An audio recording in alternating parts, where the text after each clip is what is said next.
El rumbo del Ecuador está en tus manos. Votar y elegir a conciencia es primordial. Porque el sufragio es la base de la democracia. En la data tendremos a los candidatos para que escuche sus propuestas y así los premies o los castigues en las urnas. Por un Ecuador libre de corrupción, justo y equitativo. Elecciones 2023. Somos la data. Amigos de la Data, ¿cómo están? Muy buenas tardes y bienvenidos a un casi último programa de elecciones seccionales 2023. El día de hoy me encuentro con un candidato para concejal de Quito, el municipio. Él justamente es Andrés Campaña y está por el partido de Alianza UIO junto a Pedro José Freire. Bueno, Andrés, primeramente bienvenido a este espacio. ¿Cómo estás? Muchas gracias, querida Alejandra, por el espacio. De igual forma al equipo de la Data. Qué importante que nos permita a través de ustedes que la audiencia nos conozca nuestra hoja de vida, conozca qué estamos haciendo y también cuáles van a ser nuestras propuestas para el Quito de futuro. Andrés, tengo entendido que tú desde los 18 años ya elegiste este camino de la política, ya te llamaba la atención, estudiaste leyes, pero cuéntanos un poco más, ¿por qué inclinarte a esta línea política que es delicada, es muy importante, pero también delicada? Sí, en efecto, desde los 17 años. Desde los 17 años asumí un compromiso con mi ciudad y mi país.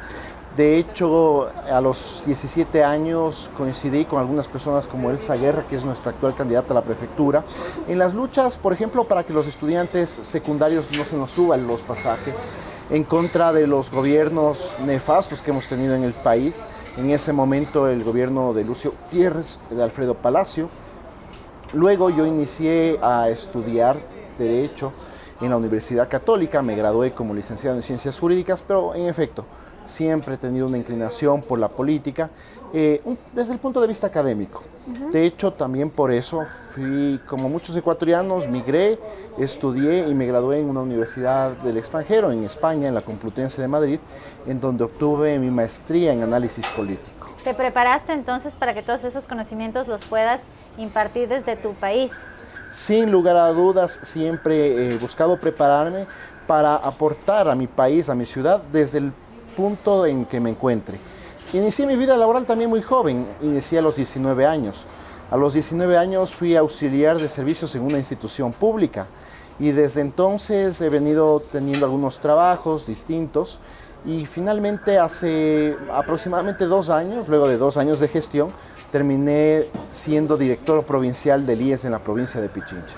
Cuéntame qué tal es esta experiencia, porque yo tengo entendido que tú denunciaste algunos casos de corrupción cuando eres director. Entonces, ¿qué te quedó de experiencia de tener un cargo público y de hacer lo que se debe, ¿no? Lo correcto. El ejercicio en la administración pública realmente ha marcado mi vida.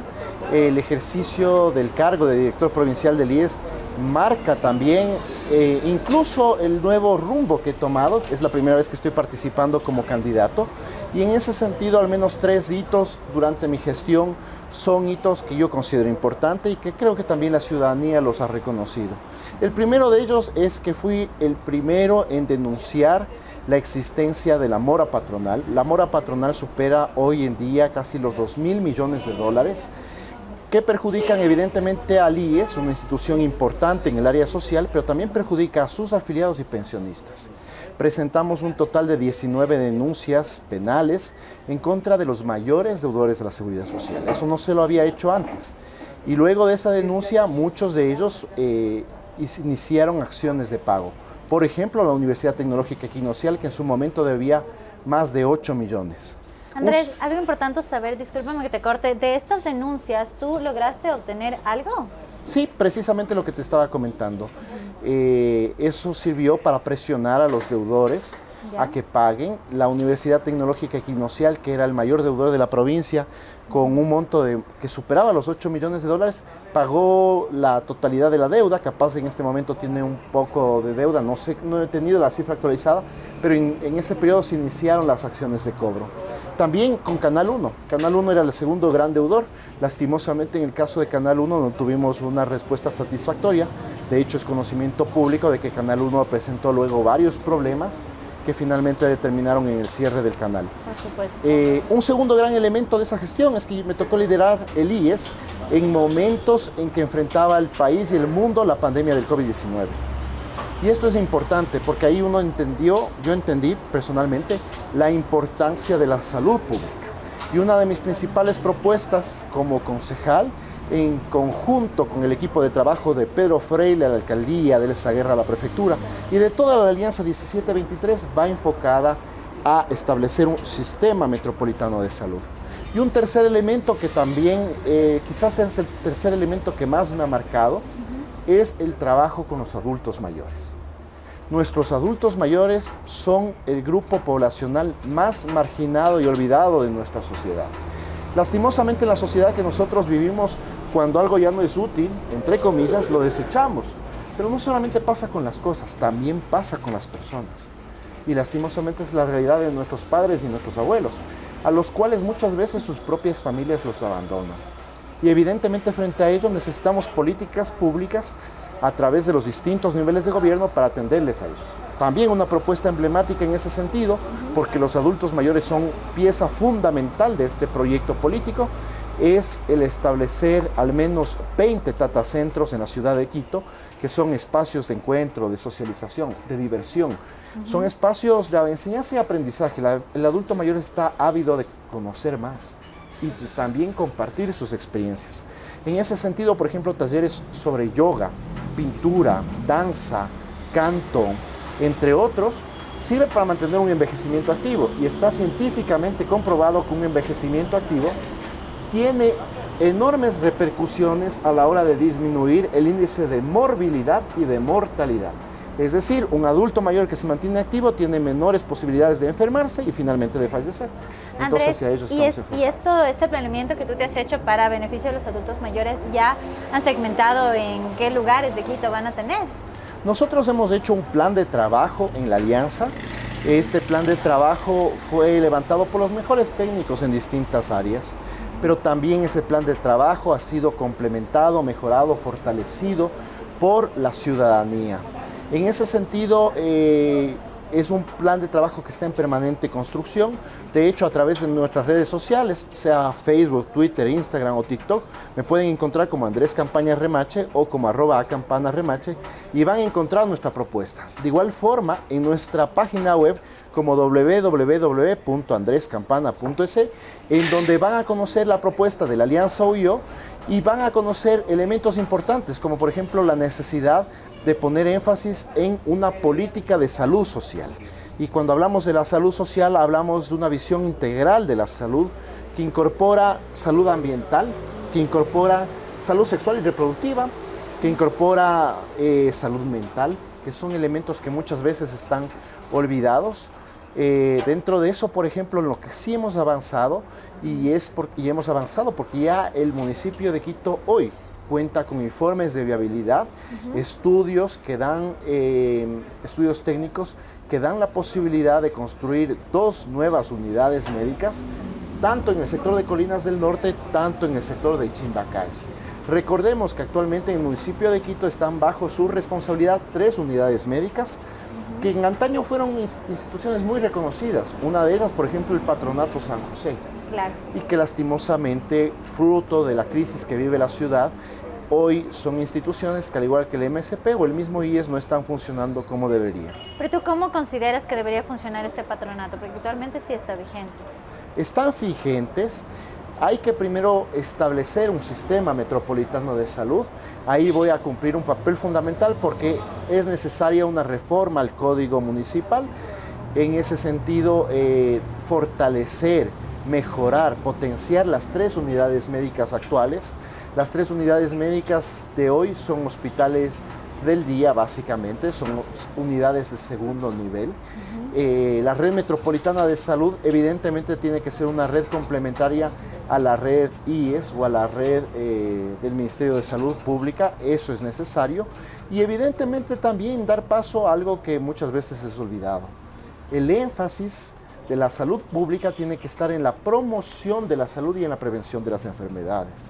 De tal forma que espacios como los tatacentros que te comentaba, en donde además los adultos mayores tengan alimentación adecuada, pero además tengan seguimiento médico geriátrico, son espacios que nos van a ayudar muchísimo.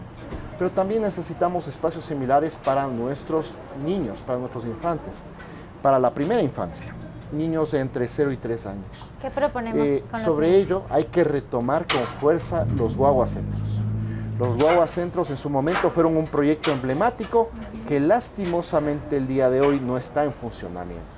Es necesario retomar ese espacio, es necesario fortalecer los guaguacentros y que se conviertan en espacio de cuidados, pero en espacio para una alimentación adecuada en momentos en que el país atraviesa otra pandemia, que es la desnutrición crónica infantil, y también en donde contemos con el seguimiento médico pediátrico necesario para la primera infancia. Muchos planes y muy interesante tu propuesta, Andrés, pero yo voy a retractarme un poquito. Yo quiero saber por qué estás con Pedro José Freile. ¿Y por qué? Porque dijiste, es la primera vez que me lanzo de concejal. Tienes las ideas bien planteadas y bien claras, pero ¿por qué esta vez te decidiste?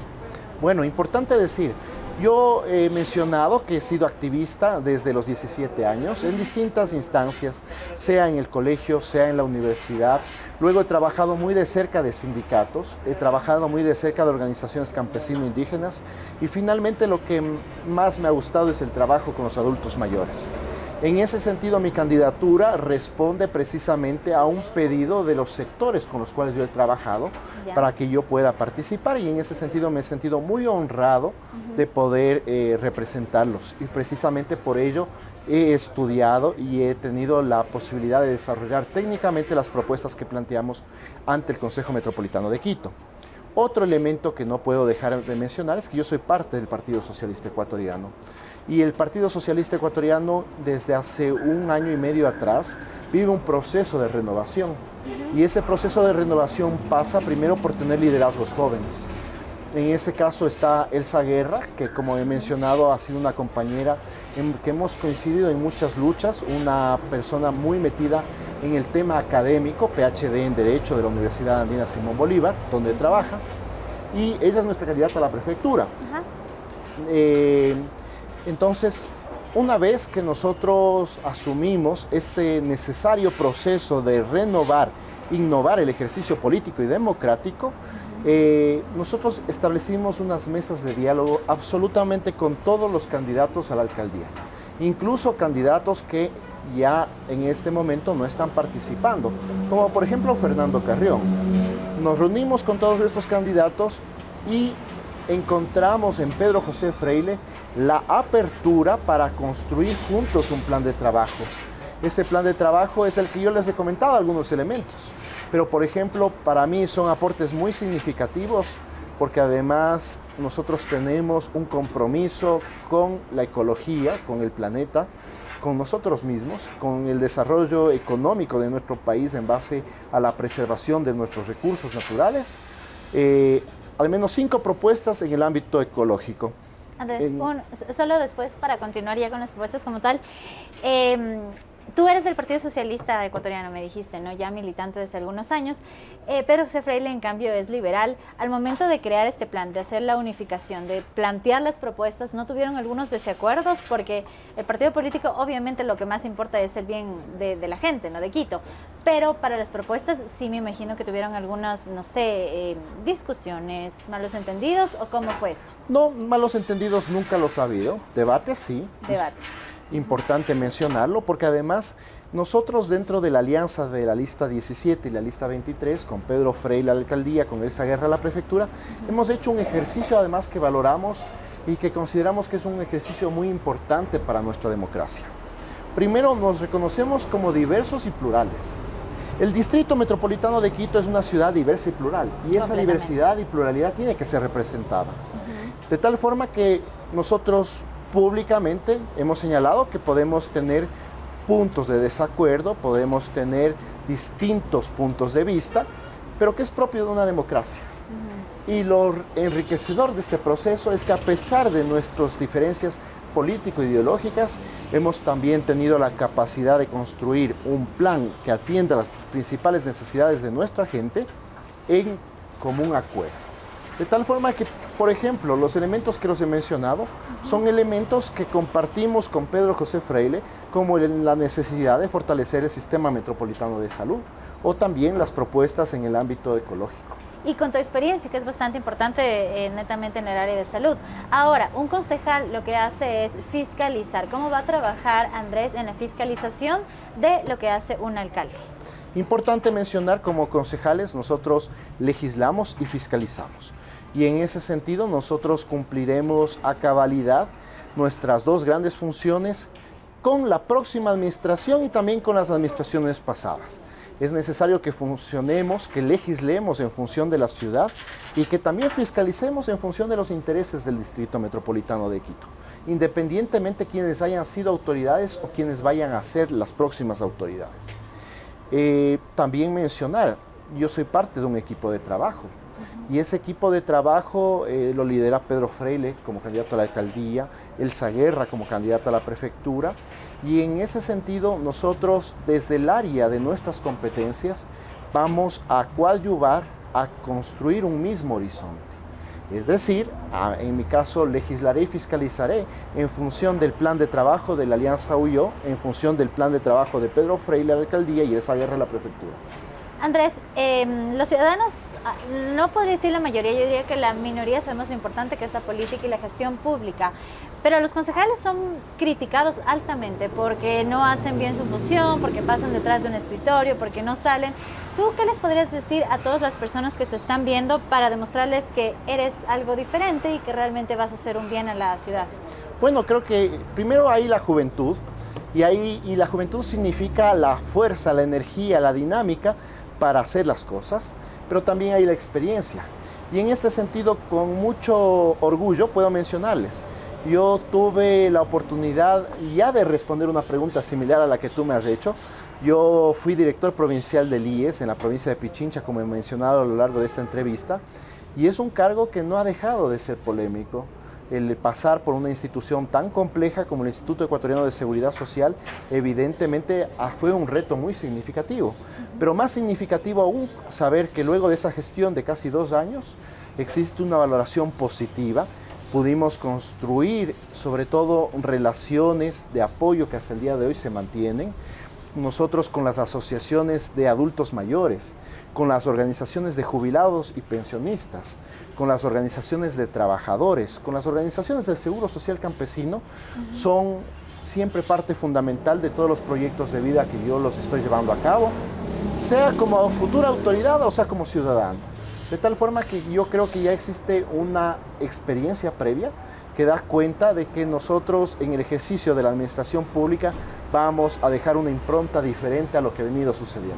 Hemos tratado de los ejes principales como el sistema de salud, el tema de abuelos, padres y madres, pero nos falta uno que es muy importante y no puedo desaprovechar, Quito Verde y Azul. ¿Qué significa esto? Quito Verde y Azul es el concepto global de un Quito ecológico. No puede haber un futuro en común si no pensamos en la preservación de la naturaleza. Pero también otro elemento que no puedo dejar de mencionar es la preservación de la naturaleza para convertir a Quito en un centro de atracción turística en base a sus riquezas naturales. Quito en el año 2019 tuvo 700,000 turistas. En el año 2021, post pandemia, tuvo 200,000 turistas. Okay. Es decir, perdimos 500,000 de turistas, pero más allá de eso perdimos ingresos para la ciudad, perdimos la oportunidad de dinamizar sectores importantes de la economía como hotelería, como movilidad, como bares y restaurantes. De tal forma que nosotros podemos preservar las riquezas que tiene nuestro Distrito Metropolitano de Quito y estoy seguro de que ese será nuestro valor a vender al turismo nacional y extranjero. Ahora pasándonos netamente al tema ecológico, 5 líneas de trabajo. Una, y con mucha fuerza, nosotros hacemos una apuesta por un Quito sin minería, es decir, por la preservación del Chocó andino. Nosotros, que ya lo aprobaron, ¿no? Que por suerte ya en este momento entiendo que el día de mañana dan una rueda de prensa en donde anuncian que vamos a la consulta popular.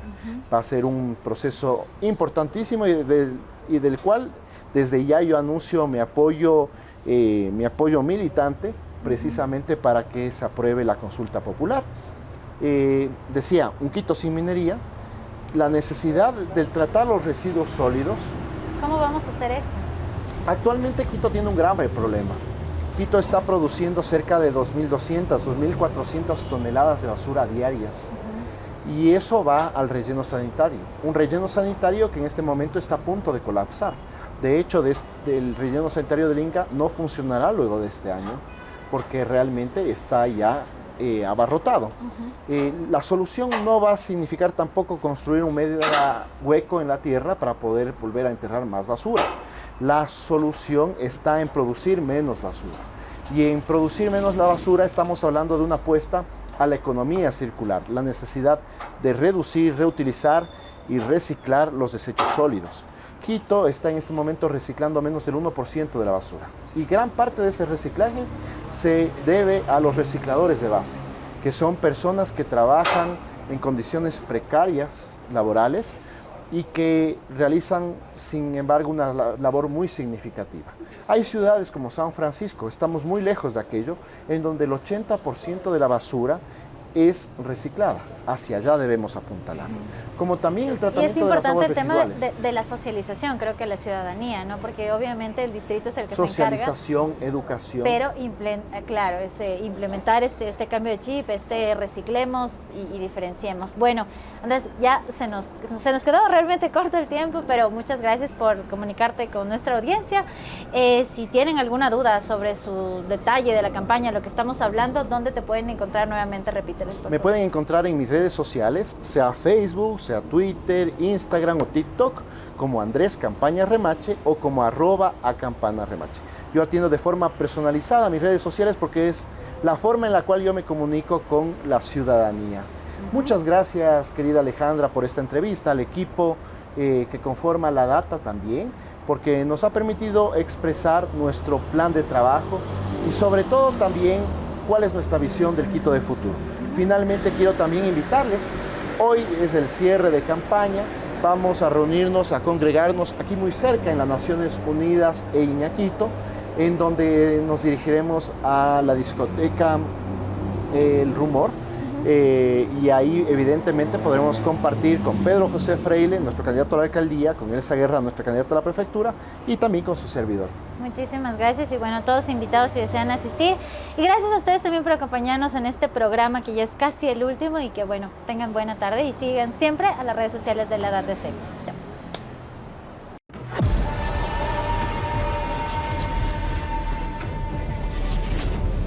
El rumbo del Ecuador está en tus manos, Votar y elegir a conciencia es primordial. porque el sufragio es la base de la democracia. En La Data tendremos a los candidatos para que escuche sus propuestas y así los premies o los castigues. En las urnas. Por un Ecuador libre de corrupción, justo y equitativo. Elecciones 2023.